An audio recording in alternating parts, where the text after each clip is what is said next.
സ്തോത്രം. ദൈവത്തിന് മഹത്വം. എല്ലാ ദൈവമക്കൾക്കും കർത്താവിൻ്റെ അതിപരിശുദ്ധമായ നാമത്തിൽ എൻ്റെ സ്നേഹവന്ദനം അറിയിക്കുന്നു.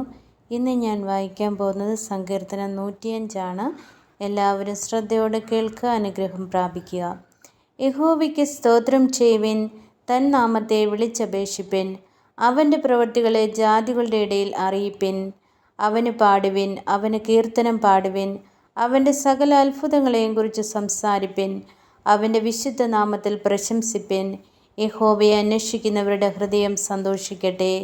യഹോവയെയും അവൻ്റെ ബലത്തെയും തിരവിൻ. അവൻ്റെ മുഖത്തെ ഇടപെടാതെ അന്വേഷിപ്പിൻ.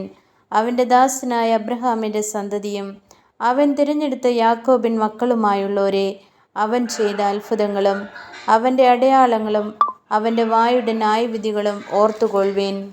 അവൻ നമ്മുടെ ദൈവമായ യഹോവയാകുന്നു. അവൻ്റെ ന്യായവിധികൾ സർവ്വഭൂമിയിലുമുണ്ട്. അവൻ തൻ്റെ നിയമത്തെ എന്നേക്കും, താൻ കൽപ്പിച്ച വചനത്തെ 1000 തലമുറയോളവും ഓർക്കുന്നു.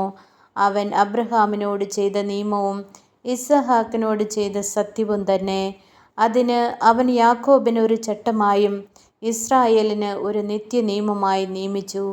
നിന്റെ അവകാശത്തിൻ്റെ ഓഹരിയായി ഞാൻ നിനക്ക് കനാൻ ദേശം തരും എന്ന് അരുളിച്ചെയ്തു.